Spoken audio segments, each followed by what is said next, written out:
What's up, everyone? My name is Matt, with me is Dylan, and you're watching Fantasy Filmball. Today, we're going to be going over, for this segment, some of my first predictions from last year, as well as my first predictions from this year for next year. So I really, really love doing very early predictions. It's probably the most fun part of the Oscar race for me, is I just love looking forward at the very beginning of a year and thinking about what is really exciting me on the horizon. Even more than this point in the year, like, I don't know if you feel this, Dylan, but I definitely feel at this point, like, we know what's happening. It's not really exciting anymore to be like, what's getting nominated? Like, we know The Fabelmans is in. We know Everything Ever All at Once is in. We know Banshees. That's less exciting than the time when everything is a mystery. No, I fully agree. I love when it's time to do the first predictions of the year, especially once you know, like, hey, here's the stuff that's probably coming out, but there's still a chance where something could just get pushed to next year, and then you're like, oh, my winner for Best Actor of Coleman Domingo is just gone. What do I do now? Yeah, but that's the exciting part of it, and it's really fun for me looking back sometimes at my January 1st predictions of the year before, and seeing the things that I got right and seeing the things that I got wrong. So on this little segment, what we're going to do is we're going to look at my predictions from last year. We're going to criticize the shit out of them, and I'm going to try and figure out what I did wrong so that I can do better on my January 1st predictions, which I'm then going to reveal. So, Dylan, I know you do early predictions too, but your early predictions are a lot less early than mine. Like, I do my predictions for next year before the Oscars, if this year had even been you're probably nominations. Like 2.5, 3 months, because I usually do it the week after the Best Picture winners announced. That way I can be like, okay, move one season out, time to bring in the next season. So we're going to do another episode on our first predictions of next year later, but because I do mine so early, we're going to kind of go over it now.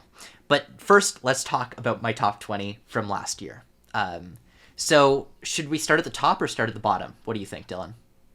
I think that we should go through your 10. Your Best Picture 10. Best Picture 10. Let's say Best Picture 10, and then I'll say some of the ones below. Okay, so at number 10, I start with Avatar 2, which I didn't know the title for at the time, which is Avatar: The Way of Water. So number 10, I've got that, which I still have in my Best Picture 10. Then at number 9, I've got Elvis. So ba-bam, ba-boom, Baz Luhrmann is right there. Now the next three are like real fucky. These are real fucky. At number 8, I've got Lumiere / Empire of Light. Sam Mendes' film. At that time, it was supposed to be called Lumiere, but there were rumors that the title was going to change to Empire of Light. How could this one miss? It's Sam Mendes. He just did 2019's 1917. So, like, how could that miss? Then at number 7, I've got The Sun. How could Florian Zeller miss? Facts. How could he miss? I mean, the Father was amazing. Anthony Hopkins. The Father was amazing. It should have won Best Picture as a runner-up. It won Adapted Screenplay. He should have been in for director. Exactly. This is his time to shine. Then at number 6, I've got Bardo or False Chronicle of a Handful of Truths. This was before Netflix had it. Also, I will just say, keep in mind, before Netflix had Bardo. Who had it before, or was it just no one? Self-produced, No, it was self-financed? It was unclaimed. Okay. Netflix bought Bardo like around May, I think. So in January of last year, Bardo was just floating around. No one knew what to do with it, and so that was my number 6. Then number 5, I've got my first sad, tragic move of the year: Killers of the Flower Moon. Martin Scorsese. Probably going to show up on my next year list, but right here I've got it at number 5. Then at number 4, I have Babylon, which is still in my top 10 at this point. And Babylon is an interesting one here because I'd read the script for this. I love the script for this. And I had it at number 4 because I thought deep down, I'm like, this could win, but it's going to be divisive. That was I've been thinking that all the way along. Like, this film is going to piss some people off. It's raunchy. It's gross. And I was right about that. But I had it a little bit higher at the beginning of the year than I do now. I've got it at my number 10 slot right now. At the beginning of the year, it was my number 4. Number 3, we've got another film that was pushed back. This was my one Netflix film on the list, if we're not counting Bardo, which was not a Netflix film at the time. Number 3, I have Bradley Cooper's Maestro, which is going to show up again next year. Now, if we're seeing a pattern here, there's a bunch of films which flopped, which are from directors that have previously had, like, successes. Empire of Light, The Sun, Bardo. I'm starting to feel like Maestro might be that for next year. I would agree. However, the thing that we notice about the 3 movies that we've seen so far is Bardo is a original story about the director. Empire of Light is an original story about the director. And The Sun is a play adaptation. Maestro is a biopic. And what have we learned? If a biopic is done reasonably right, it will succeed. A la Elvis, Bohemian Rhapsody, King Richard. It's just when a biopic is something that no one cares about, like I Want to Dance with Somebody or Respect, or maybe no one cares about but isn't given the right marketing or promotion, those are the ones that fail. And Maestro has Bradley Cooper behind it. It's going to be Netflix's big thing. I could be saying this now. We come back here January 6th of next year. It's like, why the hell did you say that about Maestro? But this could be Empire of Light for next year. Like, it totally could. It could. But then we said biographies done well by strong directors. My number 2 last year on January 1st was The Fabelmans. That was an easy one, though. That was an easy one. It's Steven Spielberg making a film about himself, about his life, doing an adaptation of his story with Tony Kushner. That just seemed so obvious, and it was still very obvious. And yeah, this is one that, yes, very easily was Best Picture material. But okay, are you ready for my number 1 of last year? This is a horrible fucking pick. I wouldn't say it's horrible based off of your like predictions and theories that you've done, because it checks out. And at this time last year, looking at your list of like 20 you have here, it's the one that fits that the best. Yeah. So okay, I had She Said at number 1. And I'll get into my reasoning for this. The reason behind She Said was I was like, okay, Maria Schrader is an amazing up-and-coming director, and this story is going to resonate with Hollywood. I was going off of the model of Spotlight, and thinking like, okay, Spotlight did this, She Said could totally do this too. Of course, we've seen She Said really drastically underperform, but I was expecting at that time She Said to hit TIFF and win the People's Choice Award. I was expecting actress. I was expecting actress, supporting actress. I was expecting screenplay. I was expecting so many big things from this film, because I was thinking that this was going to be the broad Hollywood condemnation that was going to really hit with the voting bodies. So I was definitely expecting this to be like a Green Book level success of a film that maybe the public didn't resonate with as much as the voters did. Okay, so your top 10, looking at it right now, I would say you have 4, maybe 3 eventual Best Picture nominees. Yes. Of Way of Water, Elvis, Babylon, and The Fabelmans. And then you have 2 movies that push to next year. And then you have 3 big flops and 1 movie that's just very underperforming, but I wouldn't say it's completely dead for Oscar buzz yet. But what was the rest of your like honorable mentions? Like the movies that just missed out on your 10.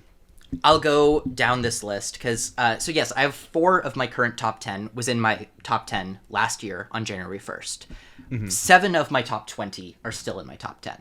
So I'll just go down very quickly. At number 11, I had Canterbury Glass, which we now know is Amsterdam. Oh, yeah. I don't know why I had this at number 11 at this point. I knew that David O. Russell was going to get absolutely fucked by controversy, but for some reason I still had it at my number 11. At number 12, here's my biggest oof of all of the oofs. Don't Worry Darling was my number 12 for Best Picture on January 1st last year. Then at number 13, I've got David Fincher's The Killer, which is not even on my top 20 for this year when it's coming out. Then number 14, here's the first one of my top 20 that's still in my top 10. Got Women Talking at number 14.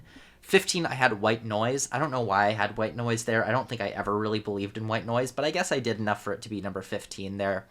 Number 16, I had Tar, which I want to take credit for. I think I was earlier on catching Tar than most people were.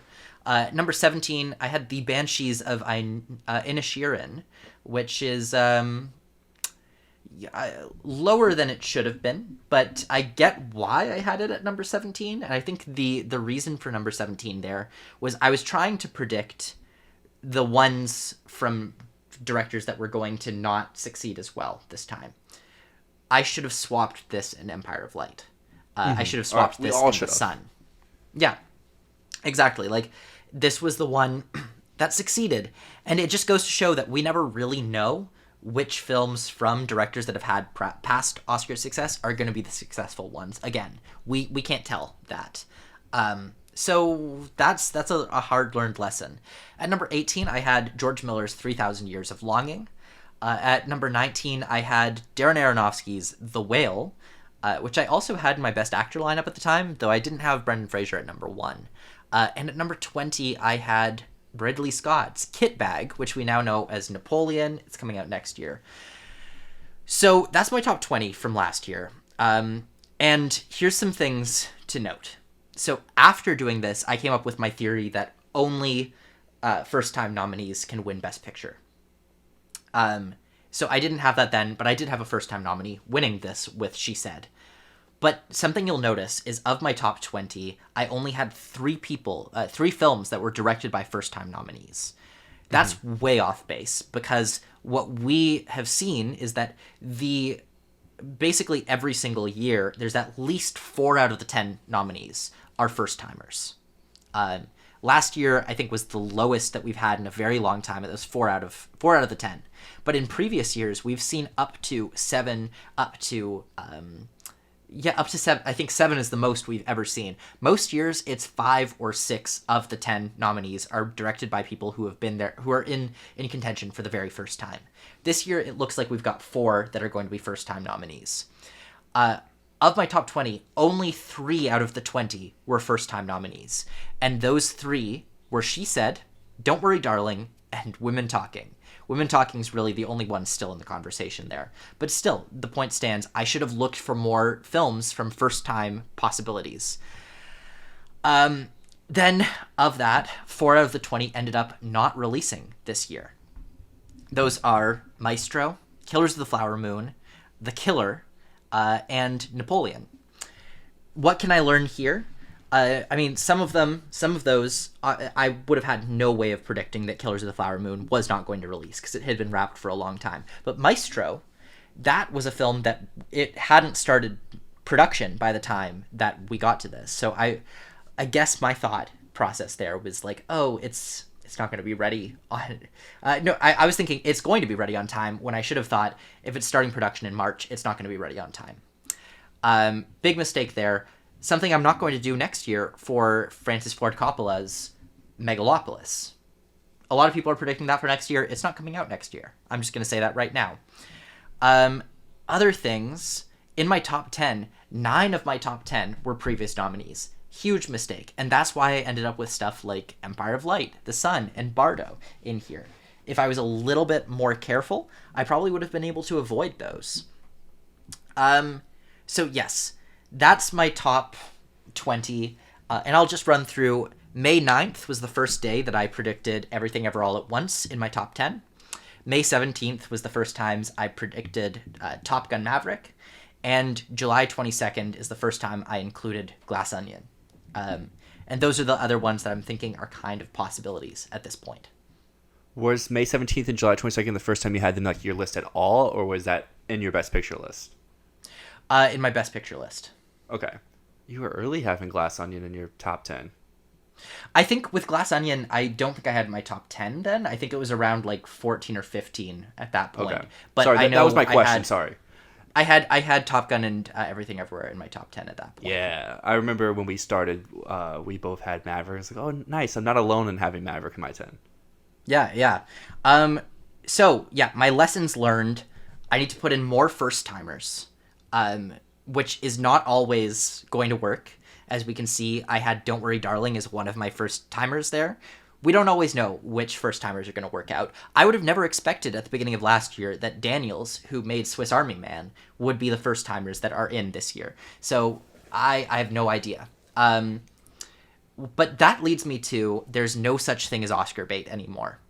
If the movie is good, it's good. And that's a big lesson learned. If we look at my top 10 from last year on January 1st, these are the films I'd call Oscar bait. She Said, Fabelmans, Maestro, Babylon, Killers of the Flower Moon, Bardo, The Sun, Empire of Light, Elvis, and kind of Avatar 2. That's 10 out of 10 are Oscar bait. What I should have been looking for are the films that didn't seem like Oscar bait, but just seemed like they'd be really goddamn good movies. That possibly would have made me bump Women Talking up. It might have made me bump Tar up, or The Banshees of Inisherin. Or maybe I would have thought about Everything Ever All at Once as a possible contender. Then, kind of carrying from that, the films that seem too big to fail are the ones that are going to end up failing. Bardo, Empire of Light, The Sun, Amsterdam, to some extent, Babylon. The ones that seem like, oh my god, how could this one fail? Those will underperform from expectations. Except when they don't. Except when they don't. The Fabelmans, that's too big to fail, and it didn't fail. Avatar, too big to fail, it didn't fail. Elvis seemed like it should have been too big to... it should have failed, but it didn't fail. So, there we go.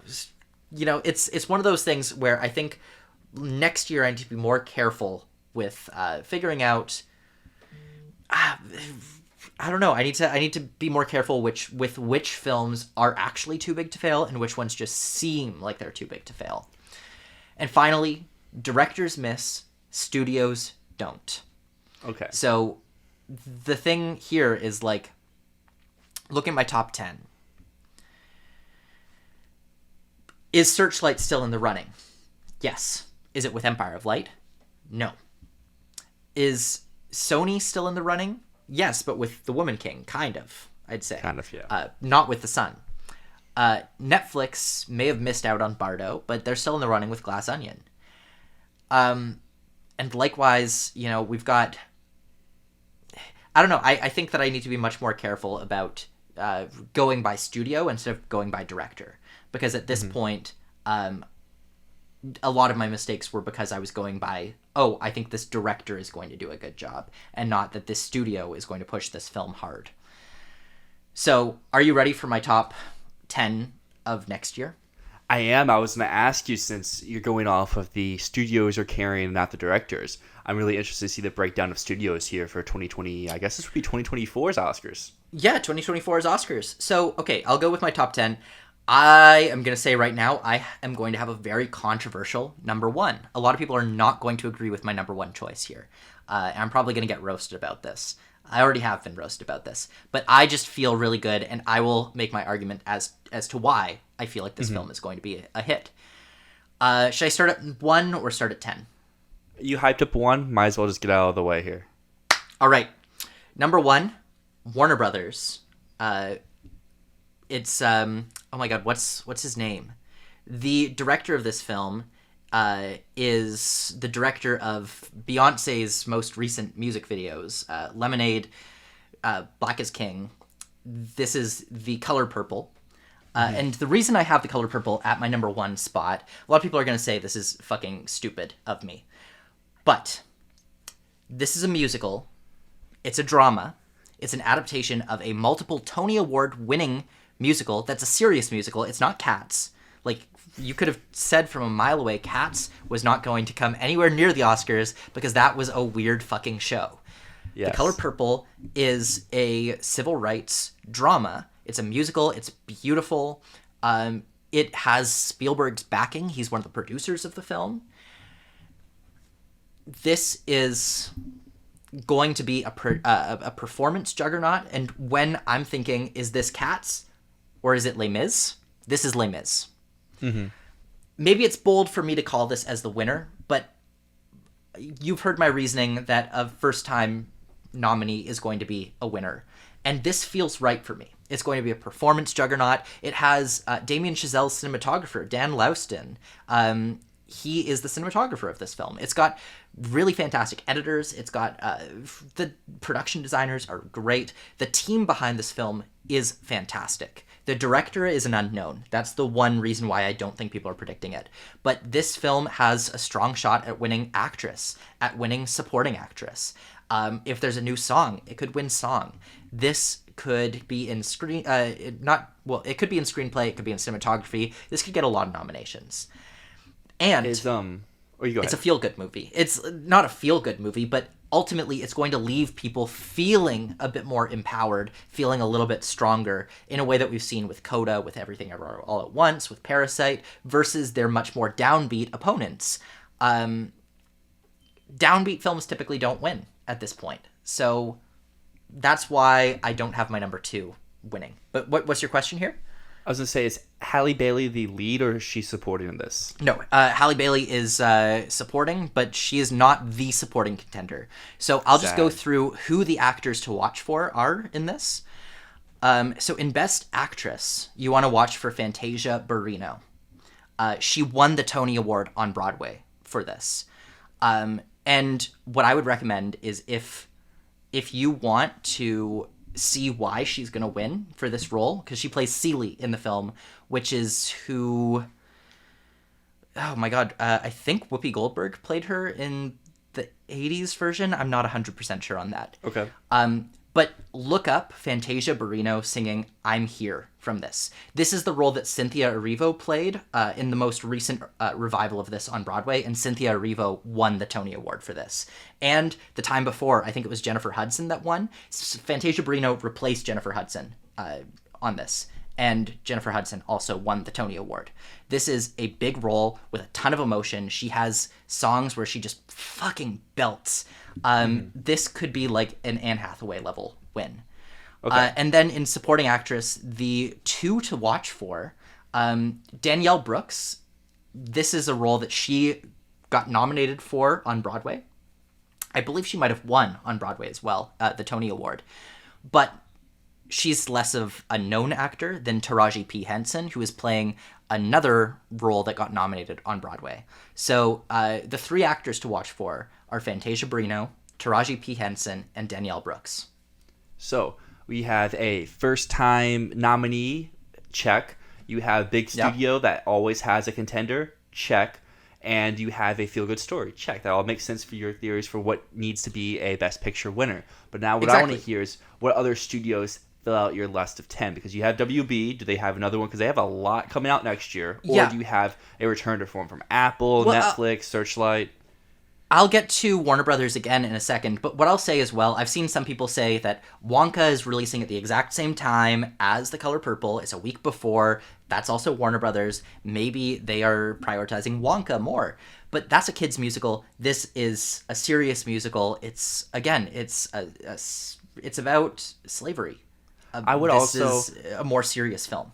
I would also add, I don't think Color Purple is actually releasing that week. I think Color Purple goes New York, LA that week, and slowly comes out and then goes wild. That would make sense. That actually really makes sense to me.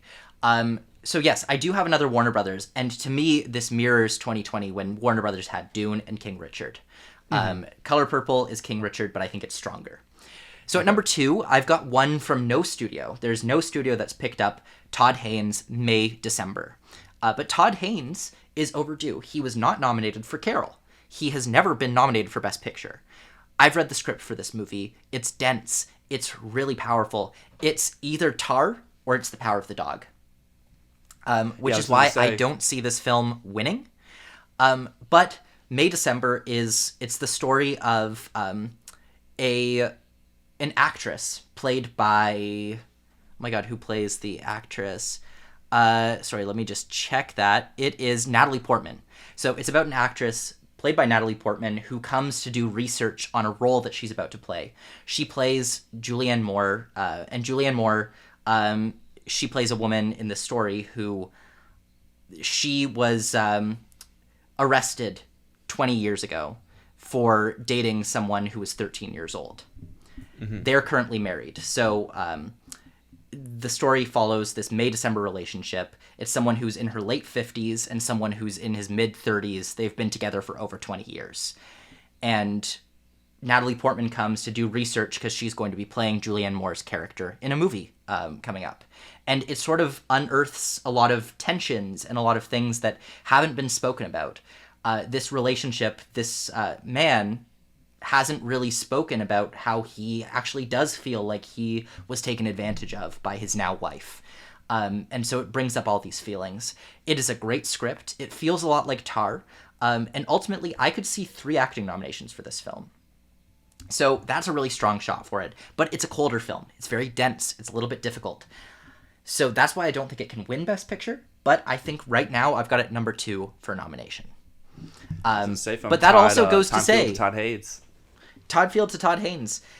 It also, we have to see who picks this up to distribute. Because I don't know who's going to distribute this film yet. They haven't sold it at this point.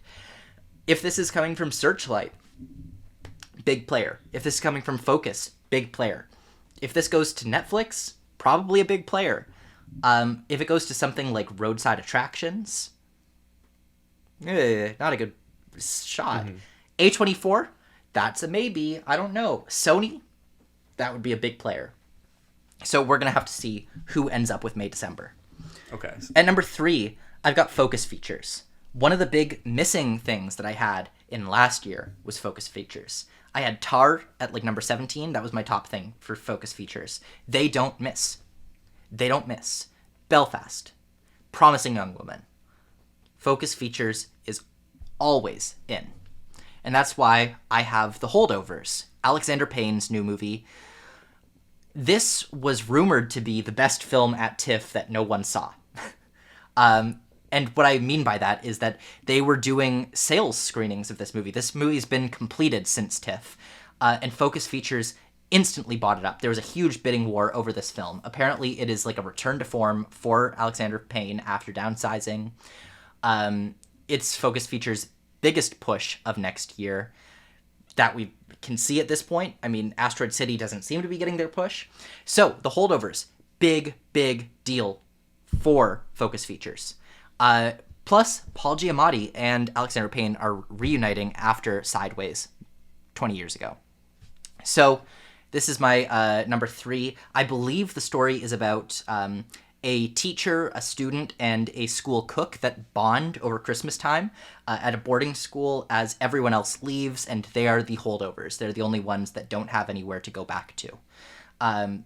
It seems like a sweet film. It seems like one that's going to make us laugh, make us cry, and hold some very goddamn good performances. So that's my number 3 here. Number 4, I've got one of the big boys, the big chonkers, Killers of the Flower Moon, Apple TV+. This is too big to fail. I know I said to be cautious of those, but this is a Fabelmans. This is not an Empire of Light. Martin Scorsese is too big to fail. Do I think that people are foolish for saying that this is going to win Best Picture next year? Yes, it's not winning Best Picture. This is more The Irishman. This is more The Fabelmans. It is not going to have the strength to win Best Picture. Is it going to be the front runner until it's not the front runner? Yeah. Yes. This is Once Upon a Time in Hollywood. This is The Irishman. This is The Fabelmans. It will get front runner fatigue, but it will be nominated. Number 5, I've got Dune Part 2. Warner Brothers, once again.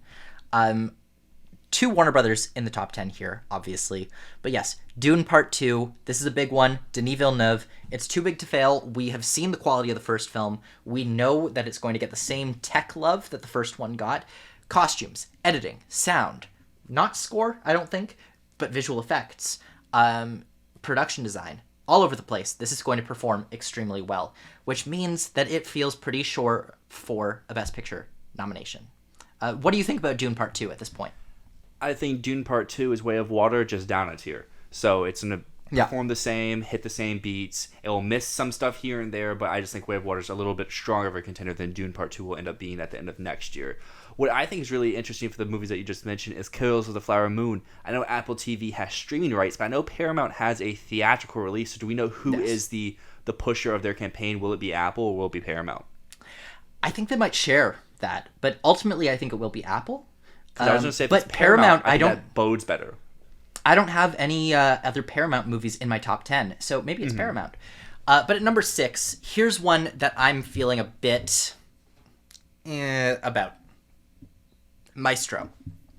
I just talked about it earlier. Maestro is one that I'm feeling quite iffy about. It's Netflix's film, Bradley Cooper's directing, but is Bradley Cooper Florian Zeller? I know you said it's a biopic, so maybe it is too big to fail, but Steven Spielberg passed on directing this film. So yeah. I don't know, maybe that's a bad sign, because we've seen other films that people have passed on that have not been great. I think this could be the whale next year, where actor is undeniable and the other stuff is what struggles. Yeah, I could see that too. I don't think that there's any way Bradley Cooper misses actor, but picture might be a little bit trickier. Now, the reason I have this number 6, despite being apprehensive, is I don't really feel that confident in many other Netflix movies. I do have another Netflix movie in my top 10, but I don't know. I don't see... I still feel like Maestro has a big shot. But I'll move on to my number 7. I've got Poor Things, Yorgos Lanthimos, Searchlight. Here's the funny thing.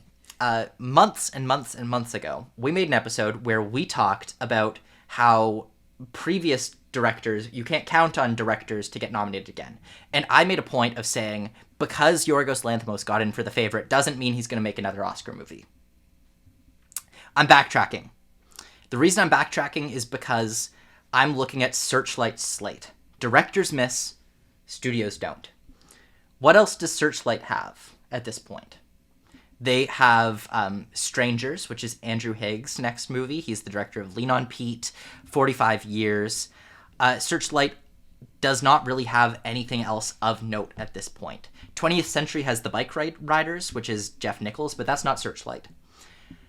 We've learned this year, Searchlight gets in no matter what. They had The Banshees of Inisherin.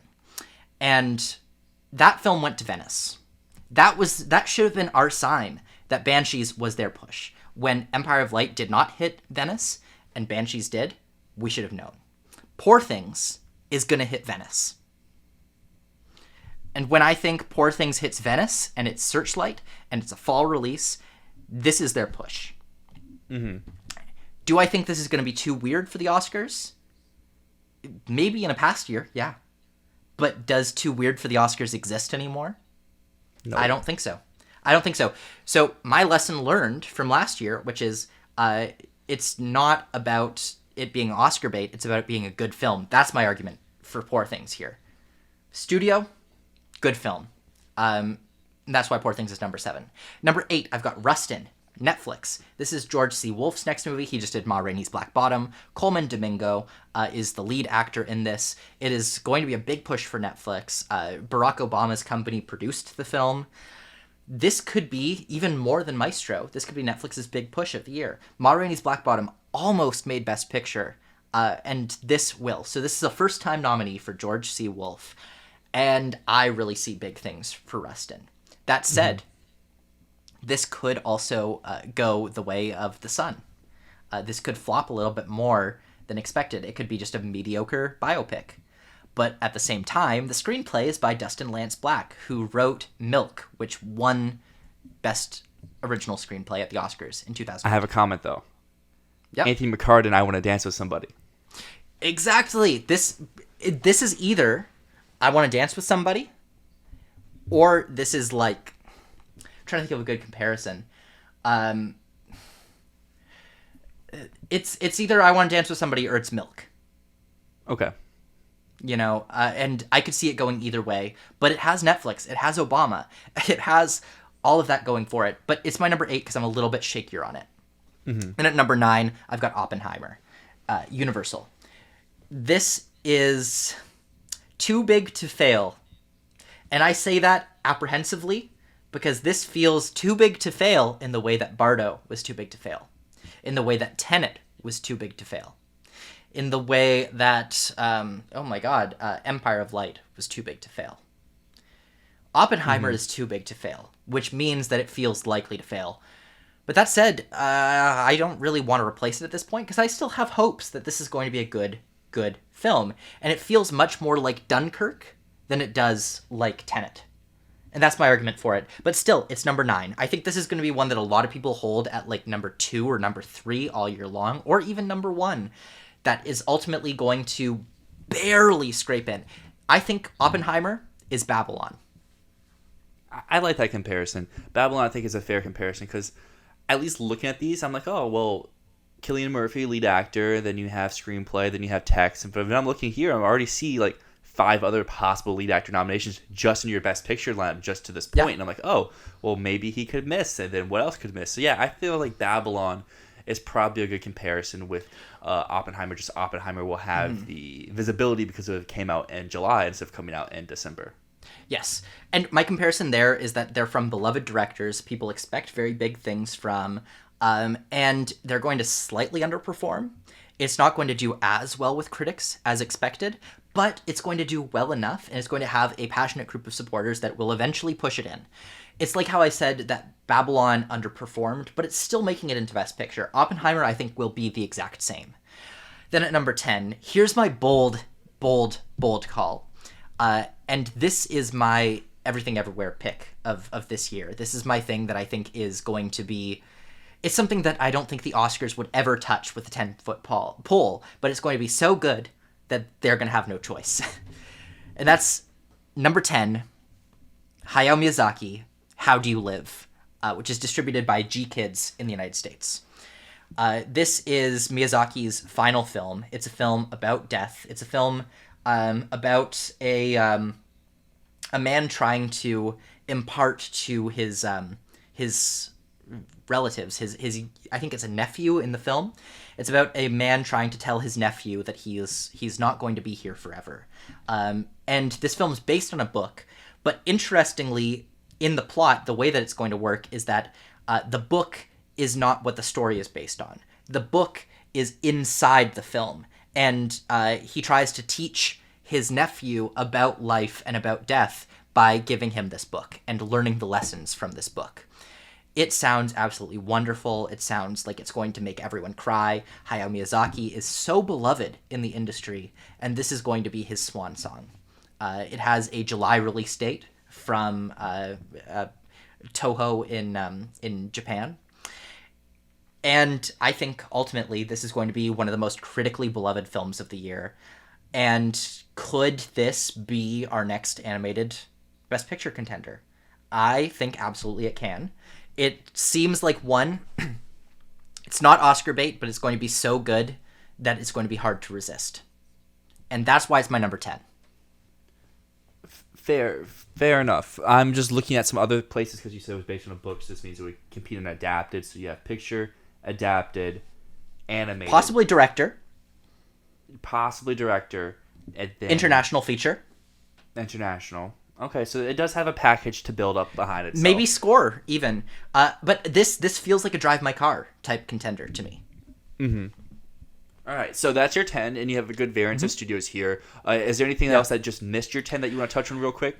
Yeah, I'll go super quick over everything else, because I don't want to drag this out, but I'll just say I've got The Bike Riders, which is 20th Century, and Jeff Nichols. That's my number 11. Jeff Nichols would be a first-time nominee, but this film, it's not gripping me in a way that feels like Best Picture, so I have it just at number 11. After that, I've got number 12, Blitz, Apple TV Plus, Steve McQueen. It's Steve McQueen's next film after he did Small Axe. This is a film about World War II. It stars Saoirse Ronan, and it's about the Blitzkrieg attack on London and about sheltering night after night from the bombs. Number 13, I've got Mission Impossible Dead Reckoning Part 1 from Paramount. This would be a first-time nomination for Christopher McQuarrie. Possibly Top Gun Maverick's steam could carry into next year and bring Mission Impossible towards a nomination, because we know that probably this year, if Mission Impossible Fallout were here instead of Top Gun Maverick, it probably would have gotten in. And I think Top Gun Maverick is getting in off the back of Mission Impossible Fallout being such a huge critical success. Then, number 14, I've got Searchlight with Strangers from Andrew Haig. Andrew Haig has not really done anything very Oscar-y. 45 Years got a couple of nominations, but he's an indie director. I won't be confident in this as Searchlight's contender until it gets in at Venice. If it's in Venice's lineup and Poor Things is not, this goes in my Best Picture lineup. Number 15, Ridley Scott, Apple TV Plus, Napoleon. This feels too big to fail in a way that will fail. This is House of Gucci. This is Bardo. This is Empire of Light. But still, it's possible that it happens. Number 16, I've got Barbie from Warner Brothers. I don't see this as a Best Picture contender, mostly because I think that it's not going to be as universally beloved as people believe, mostly because men are idiots who cannot get behind liking things that are made for girls. And Barbie is going to be a movie, it's going to be a cult classic, but it's going to be a movie that I think is going to still really appeal to children and to girls, and that's going to make a lot of voters not want to vote for it, no matter how good the film is. It's one of my most anticipated of next year. I see it getting costumes, I see it getting production design, but beyond that, just because Greta Gerwig's behind it doesn't mean it's an Oscar movie. That said, maybe this is too good to fail, but it feels too good to fail in a way that, like, we're gonna love it, but I still think that the Oscars might not get behind it just because of the demographic that it targets, being small children and little girls. That doesn't feel like an Oscar movie to me. Number 17, I've got Wonka. Wonka, another kids movie, but this one is also Warner Brothers, and it's from the director of Paddington. This one I actually think has a little bit of a better chance than Barbie, because this is a 2-quadrant children's movie. It's for both boys and girls, and I think that's going to... I feel like there's this pretension when it comes to things that are made for women, where a lot of men don't feel like something made for women has the same artistic value as something made for boys, for men. You see it with Star Wars versus, like, a lot of fairy tales. People talk down on things that are made for girls versus things that are made for boys. And Wonka is for everyone. And I don't want to seem like I'm perpetuating that belief, but if I'm thinking of Oscar chances, Wonka has a better shot. But right now I have it at number 17 and Barbie at number 16, so that doesn't reflect that. At number 18, I've got Priscilla from A24. This is my first A24 movie on the list. This is Sofia Coppola. It's another Elvis movie. This would be higher if it weren't for another Elvis movie this year. Are they really going to go for 2 Elvis movies in a row? The upside to that would be if this movie gives a real different side to Elvis and shows him as the predator in the relationship rather than being kind of the hero, as Baz Luhrmann's story does. That might be an interesting take, and it might get in based on that. Number 19, got Stone Mattress from Amazon. This is Lynn Ramsey's new film. She directed We Need to Talk About Kevin, as well as You Were Never Really Here. This one is based on a Margaret Atwood book. It's going to be cold, and it's Julianne Moore. I think that this is possible as like a very artsy choice, but it would really need critic backing.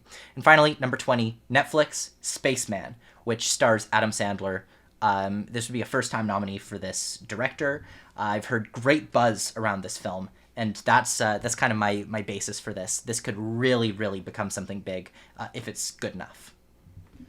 Yeah, going over some of the stuff you had there in the bottom tier parts, I think people will very much overestimate Dead Reckoning Part 1 next year because, like you mentioned, trying off the Maverick high. I think even if Maverick wins this year, that would be to the detriment of Dead Reckoning, and even if Maverick loses, they'll be like, well, Maverick could be better. Like, this has such a high ceiling to pass, to carry on, but I know that's what you were saying about Way of Water, and Way of Water is doing that. So, kind of a reverse situation going into next year. I also agree Napoleon does scream House of Gucci, but also we say that with every Ridley Scott movie, and eventually the trend has to break. Is this the one? Probably not, but maybe if Paramount's the one who actually does the campaign for Killers, then Apple will have room. Will it be Steve McQueen? Will it be Ridley Scott? Or will it be something else that we don't even know about yet? Because they're in the business of buying up stuff and then promoting it. Yes. And then that maybe they get May December. Maybe. And then that leaves us with the Warner Brothers issue, and I think Barbie and Wonka would be Best Picture contenders in different years. But to the fact that there's already another musical that hits more quadrants, that can get more nominations, and Dune, there's not really room for Warner Bros. To have 4 Best Picture type movies. They'll have to drop someone eventually. They can maybe campaign 3. They can't do 4. And the other 2 are so much stronger that you feel like you would just give the weight to them. And I don't know. I think that's the fun part of, like you're saying, predicting this far out. We know nothing yet. All we know is names, no idea, titles, and maybe there's a script, and maybe there's a trailer. But most of the stuff doesn't have trailers, doesn't have photos, or like press photos. There's maybe like paparazzi photos, and doesn't have anything. So you're really all just going off of names and theories, and it's all a lot of fun. So I can't wait to look at this next year to see, did you improve from 4 out of 10, or are you still at the same line? I mean, I think I have at least 4 out of 10 here, but we'll see. So something that I'm going to look at right now, in terms of studios, in my top 10, I'm currently missing a Paramount, an MGM, and an A24. So maybe that's going to bite me in the ass next year. To be fair, MGM isn't the best. We're seeing that with Women Talking right now. They're struggling. A24 is not a constant every year. And No, Killers they're of the not. Flower Moon can become Paramount. So then you kind of cover your tracks there. That's true. And then, yeah, so just overall, what I'd say here, I think the ones that are most vulnerable to underperforming in my top 10 are Maestro, The Holdovers, Poor Things, and Oppenheimer. The only two that I think are really safe are Dune and Killers of the Flower Moon. And last year I made my bold, bad prediction of having Don't Worry Darling at my number 11 spot. That was from a first-time director. What in my top 10 is most likely to be Don't Worry Darling this year? Color Purple, which I have as my winner currently. That film, I think, has a chance of just being a piece of shit. Or it could be absolutely fantastic and win Best Picture. It feels like a risk for me to put it number one, but fuck it. I'm going to go with it right now. We're going to say that this is number one, personally. But it also feels very vulnerable. How often does Warner Brothers promote movies at TIFF? Because I feel like Color Purple should be something that shows up at TIFF to get the press ball running. But I don't feel like Warner Brothers They really do quite a throws bit. their stuff out. They did Dune. They did Joker. Okay. They did not do King Richard, which I thought was a huge blow to King Richard, but King Richard was fine without it. So The Color Purple showing up at TIFF would be a great shout for that, but it doesn't need TIFF. I feel like King Richard, honestly, if it got TIFF, could have been a higher Best Picture player. I don't know. King Richard's one to me feels like King Richard on could a have ballot, won the it may People's have been Choice like Award. number 4. Like on a ballot for like Best Picture last year is probably a lot higher than people give it credit for. Yeah. So I really hope, I think if I'm looking at this list, I think at this time next year, I'm probably going to have 6 of the same 10. I'm being more careful this year. So Yeah. I want to say 5 or 6 versus I have 4 from last year, 5 or 6 this year. I'm interested when we do our follow-up episode of this of our initial, I guess, first Best Picture nominations for next year after the awards this year, what your number was there. Because I think mine right now is sitting between 6, 7, and 8, depending on stuff, of accuracy from like the April, March time to the next season. But obviously, a lot can happen in 3 months. So like, I wonder if I made some last year where I would be sitting. Because like, I probably would have had Elvis, Avatar, Fabelman's, Babylon. But like, what else would I have actually had overlapping? Yeah, we'll have to go over that at that point because in March we will definitely my thing will have changed by then, and my predictions for next year will have changed a lot by then as well. So, but thank you so much for watching. Thank you so much for checking out both of my lists. What do you think of my last year list? What do you think of my next year list? Let me know in the comments. I'd love to hear your feedback. I'd love to hear you all call me an idiot for having The Color Purple as my number one Best Picture of next year. Why is Killers of the Flower Moon winning? It's not, but thank you so much for tuning in. My name is Matt. And my name's Dyl, and this is Fantasy Filmball.